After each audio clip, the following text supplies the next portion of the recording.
Okay, eight standard student, very good afternoon. आज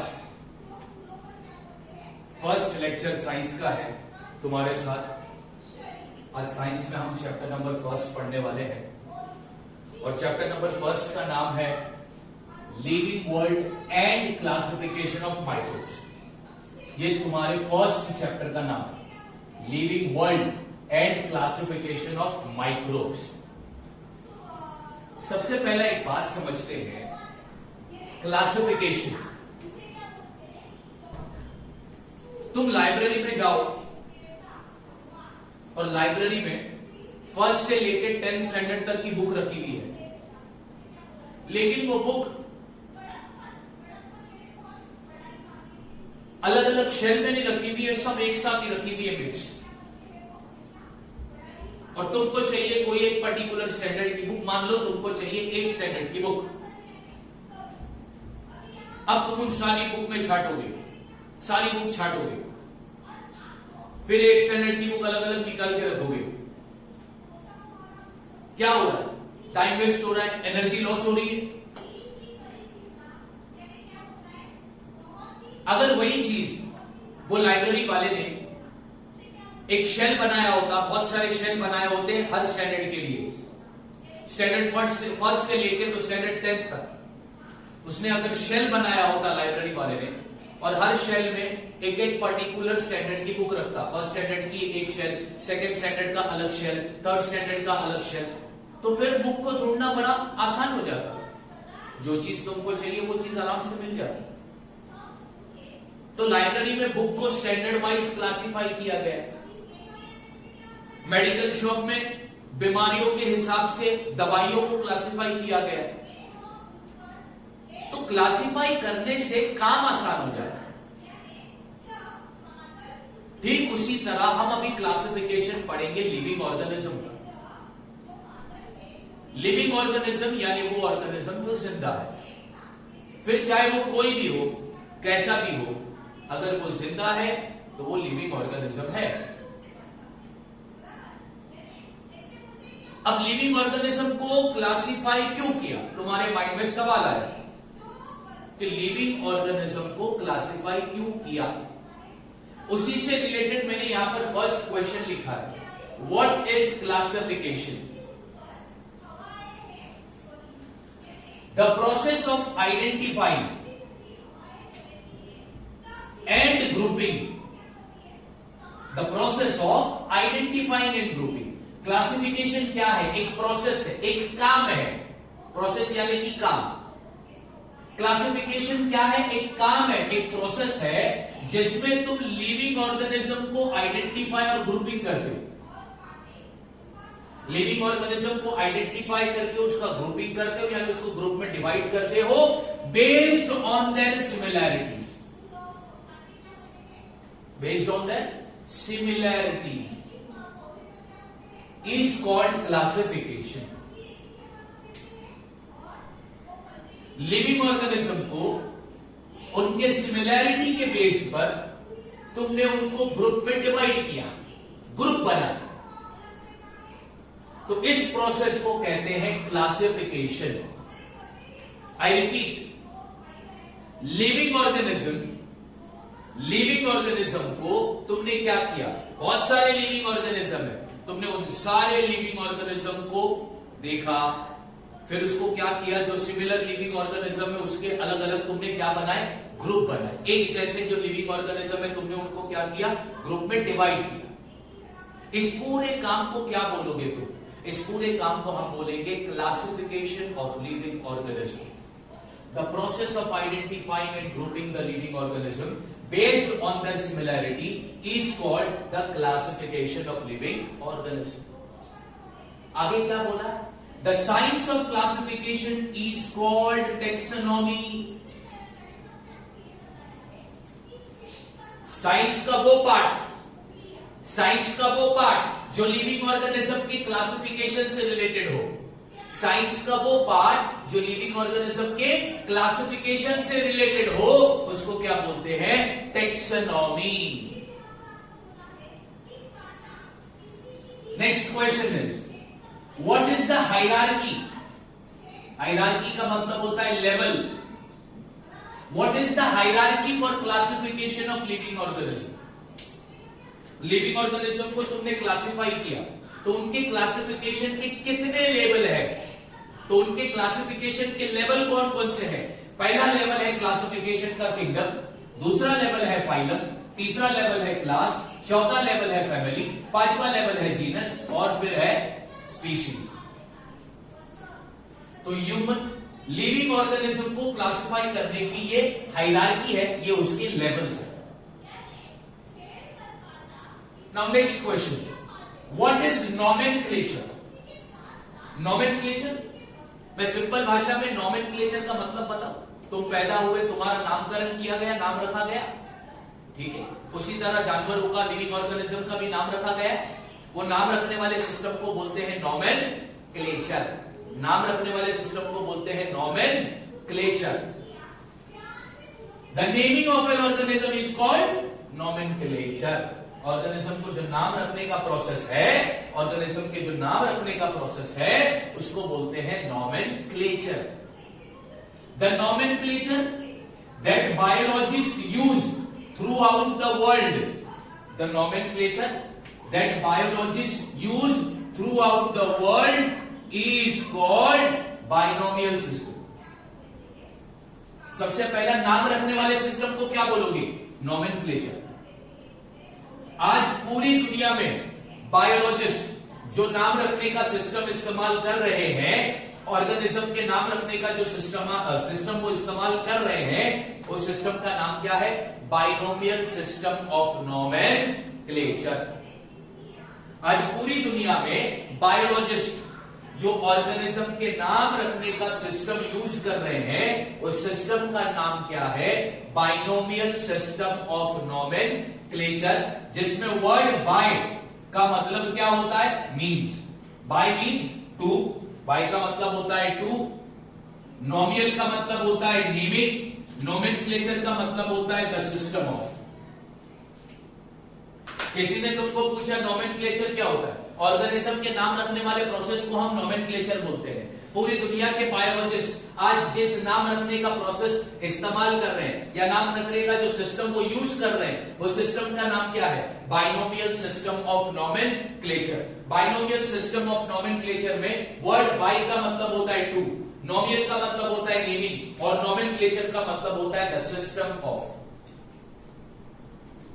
okay, अब यहां पर मैंने लिखा है binomial system was introduced by whom. Question पूछ सकता है, ये बाइनोमियल सिस्टम, नाम रखने वाला ये सिस्टम किसने इंट्रोड्यूस किया? तो उसका आंसर आएगा it is introduced by Karl Linnaeus. Binomial system of nomenclature किसने इंट्रोड्यूस किया? ये नाम रखने वाला प्रोसेस किसने इंट्रोड्यूस किया? तो उसका आंसर आएगा Carl Linnaeus. According to this system, इस सिस्टम के मुताबिक each organism has two names, the genus and the species. इस सिस्टम के मुताबिक हर ऑर्गेनिज्म के दो नाम होते हैं, एक होता है द जीनस और दूसरा होता है द स्पीशीज। इन दोनों को मिला दोगे तो बन जाएगा scientific name of an organism. Organism का जो साइंटिफिक नेम है वो दो चीज से बना है, the genus and the species.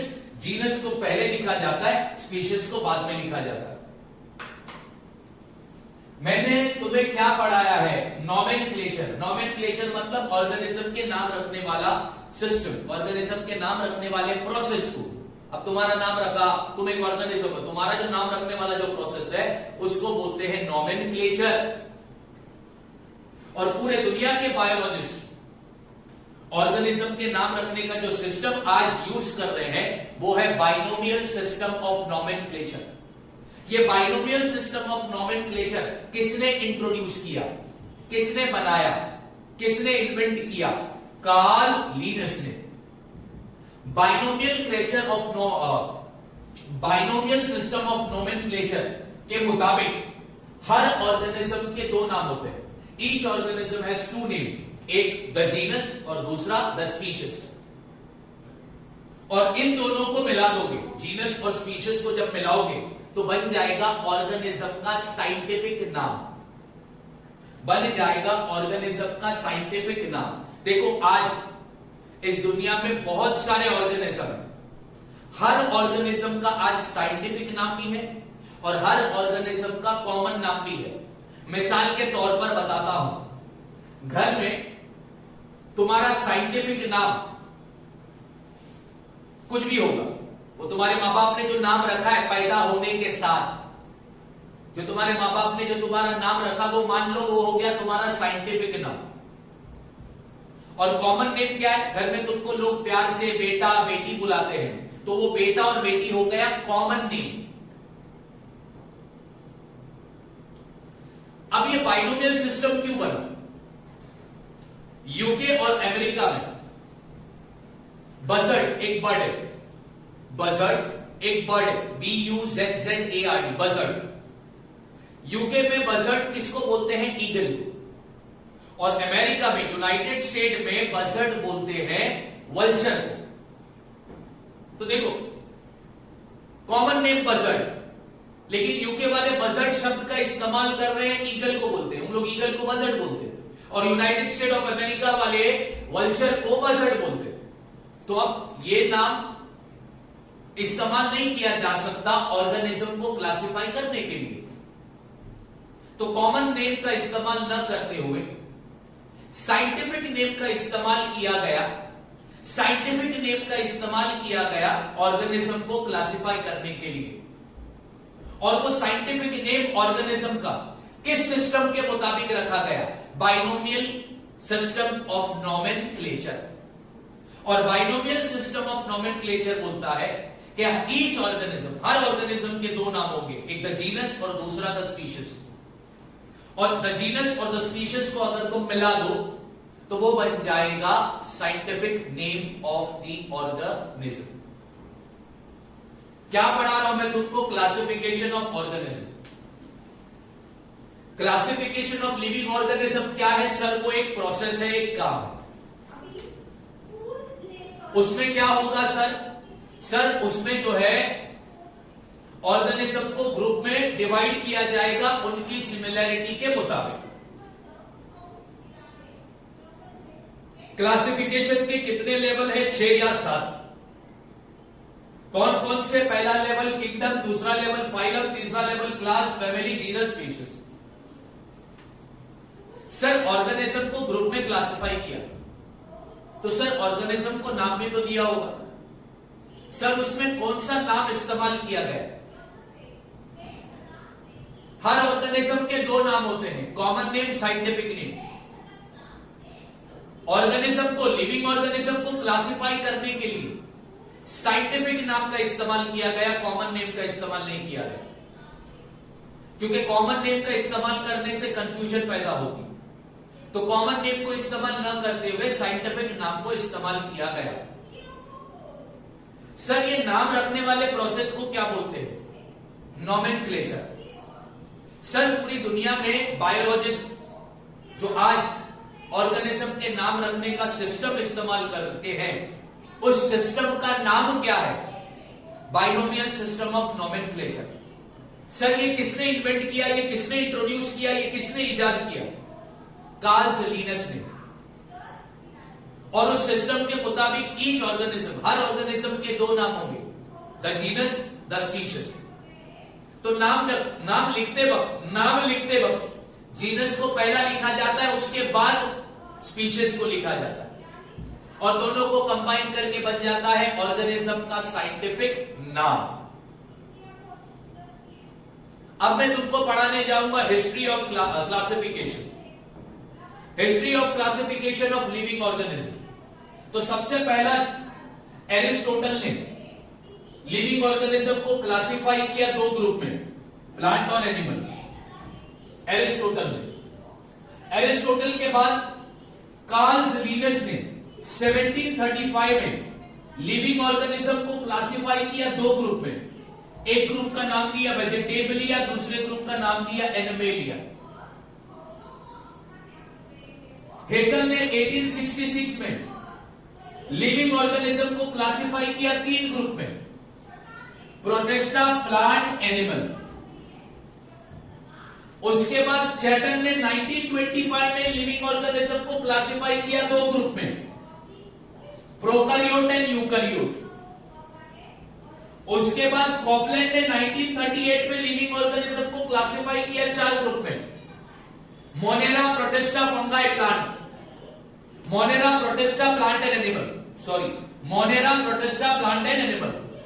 और सबसे लास्ट में रॉबर्ट हार्डिंग व्हाइट टेकर, ये अंडरटेकर नहीं है, ये व्हाइट टेकर है।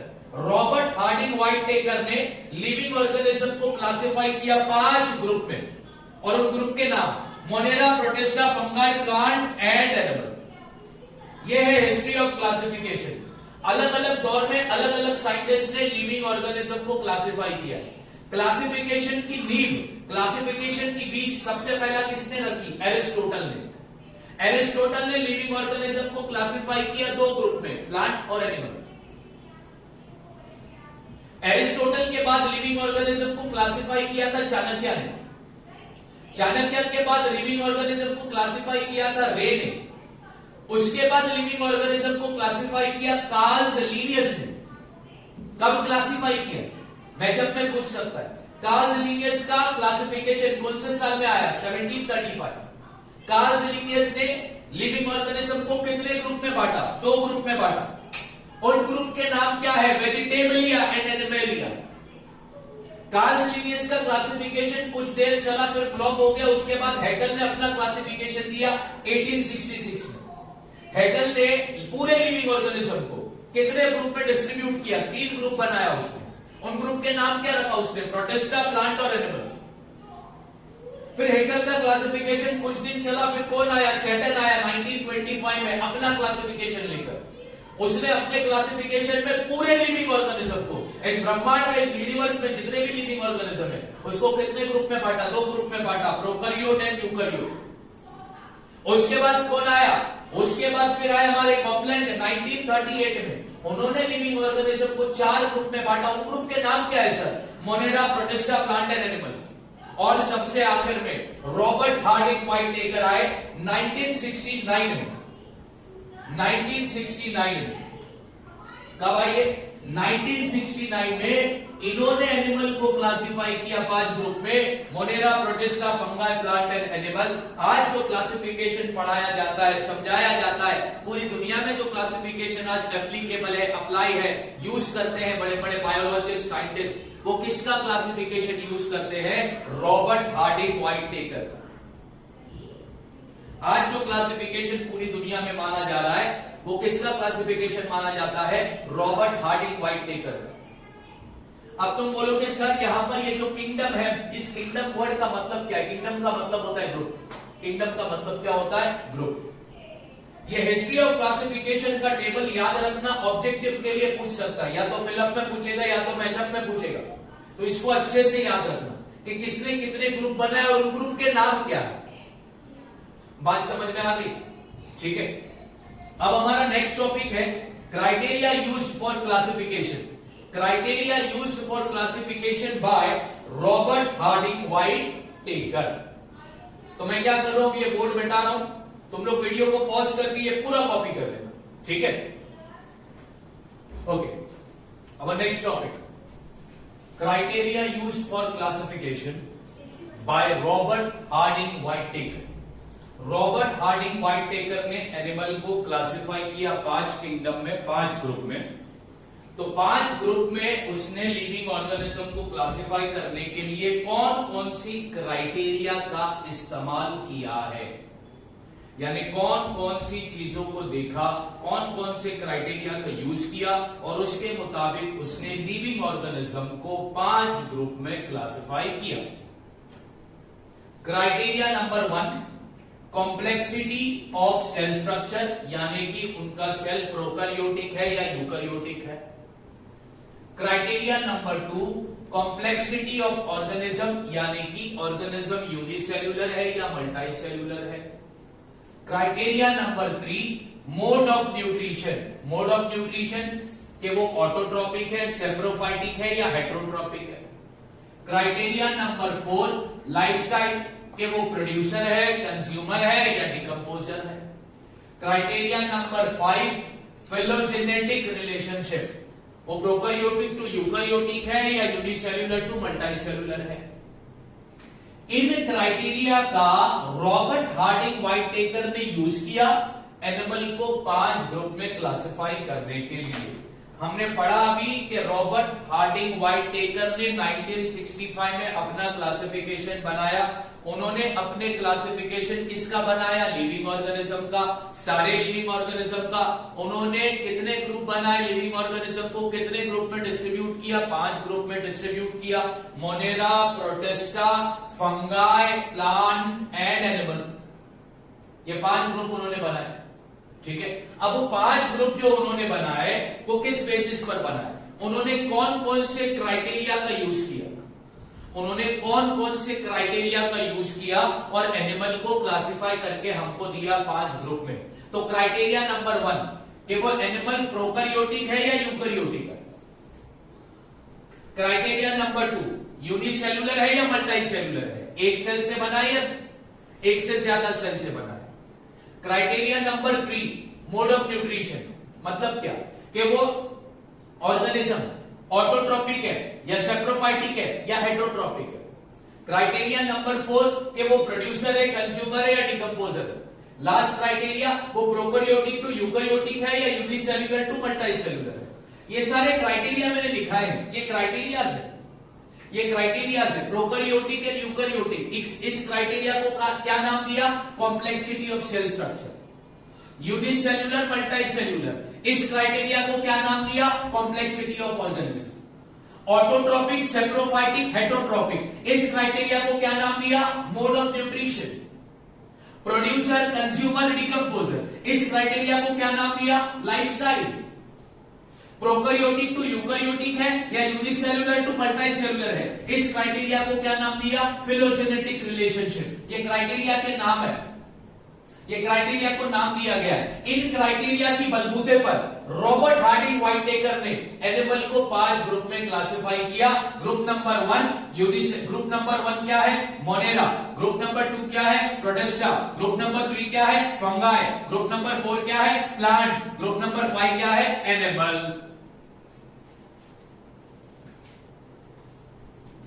ये क्लासिफिकेशन है रॉबर्ट हार्डिंग व्हाइटेकर का। क्वेश्चन आएगा, इंपॉर्टेंट क्वेश्चन है, what are the criteria used for the classification of living organism by Robert Harding Whittaker, and you must know the answer. The 5 criteria are complexity of cell structure, complexity of organism, lifestyle, mode of nutrition, phylogenetic relationship. These are the 5 criteria used by Robert Harding Whittaker to classify the living organism into 5 kingdoms. अब तुम बोलोगे sir ये समझ में आ गया कि Robert Harding व्हाइटेकर ने animal living organism को जो क्लासिफाई किया है वो इन क्राइटेरिया के बेस्ड पर क्लासिफाई किया है। सर लेकिन अब प्रोकैरियोटिक क्या होता है, यूकैरियोटिक क्या होता है? सर नहीं पता। यूनिसेल्यूलर, मल्टीसेल्यूलर, ये सिंपल है, बता देता हूं। यूनिसेल्यूलर मतलब एक सेल से बना हुआ ऑर्गेनिज्म, मल्टीसेल्यूलर मतलब एक से ज्यादा सेल से बना हुआ ऑर्गेनिज्म। उसके बाद ऑटोट्रोपिक, सेप्रोफाइटिक, हेटेरोट्रोपिक। सर इसका मतलब क्या है? ऑटोट्रोपिक जो ऑर्गेनिज्म अपना खाना खुद बनाता है। हेटेरोट्रोपिक जो ऑर्गेनिज्म अपना खाने के लिए डिपेंड है दूसरे ऑर्गेनिज्म पर, हेटेरोट्रोपिक। सेप्रोफाइटिक जो ऑर्गेनिज्म खाना खाता है डेड प्लांट या डेड एनिमल को डिकम्पोज करके। डेड प्लांट और डेड एनिमल को खाने वाले ऑर्गेनिज्म को हम बोलते हैं सेप्रोफाइटिक। अब एग्जांपल, प्लांट अपना खाना खुद बनाता है, वो क्या हो गया? ऑटोट्रोपिक। बहुत सारे एनिमल ऐसे जो प्लांट को खाते हैं, खाने के लिए प्लांट पर डिपेंड है, वो कौन हो गए? हेटेरोट्रोपिक। बैक्टीरिया ये कौन हो गया? सेप्रोफाइटिक। क्यों? क्योंकि ये डेड प्लांट और एनिमल को खाता है, डेड लिविंग ऑर्गेनिज्म को कंज्यूम करता है। फिर उसके बाद तुम बोलोगे सर ये प्रोड्यूसर, कंज्यूमर, डिकम्पोजर क्या है? फिर तुम बोलोगे सर ये prokaryotic to eukaryotic, unicellular to multicellular क्या है? ये तो सब अपन करेंगे अब अपने नेक्स्ट लेक्चर में। नेक्स्ट लेक्चर में मैं तुमको प्रोकैरियोटिक और यूकैरियोटिक का मतलब बता दूंगा, तो सारी चीजें खत्म हो जाएगी, तुम्हारे को समझ में आएगी। अब मेरे को समझाना क्या था? मेरे को समझाना ये था कि क्राइटेरिया, कौन कौन से क्राइटेरिया पर रॉबर्ट हार्डिंग व्हाइटेकर ने एनिमल बार बार बोल रहा हूं, लिविंग ऑर्गेनिज्म को क्लासिफाई किया। अच्छा, रॉबर्ट हार्डिंग व्हाइटेकर ने लिविंग ऑर्गेनिज्म को क्लासिफाई किया, कितने ग्रुप बनाए, कितने किंगडम बनाए? 5। पहले किंगडम का नाम मोनेरा, दूसरे किंगडम का नाम प्रोटिस्टा, फिर फंगाई, फिर प्लांट, फिर एनिमल। अब देखो यहां पर मैंने एक चार्ट बना दिया। लिविंग ऑर्गेनिज्म को 2 ग्रुप में स्टार्ट में डिवाइड किया, प्रोकैरियोट, यूकैरियोट। प्रोकैरियोट में जो भी लिविंग ऑर्गेनिज्म होंगे वो यूनिसेल्युलर होंगे, यानी एक सेल से बने हुए। यूकैरियोट में जितने भी लिविंग ऑर्गेनिज्म आएंगे वो यूनिसेल्युलर भी होंगे और मल्टी सेल्युलर भी होंगे।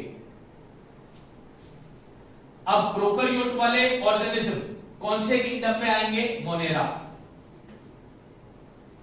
यूकैरियोट वाला यूनिसेल्युलर ऑर्गेनिज्म कौन से किंगडम में आएगा? प्रोटिस्टा। यूकैरियोट के मल्टी सेल्युलर ऑर्गेनिज्म को 3 ग्रुप में बांटा है। पहले ग्रुप में उन ऑर्गेनिज्म को बांटा जिनके पास सेल वॉल तो होता है लेकिन वो फोटोसिंथेसिस नहीं परफॉर्म कर सकते, उनको किसमें डाला? फंगाई में।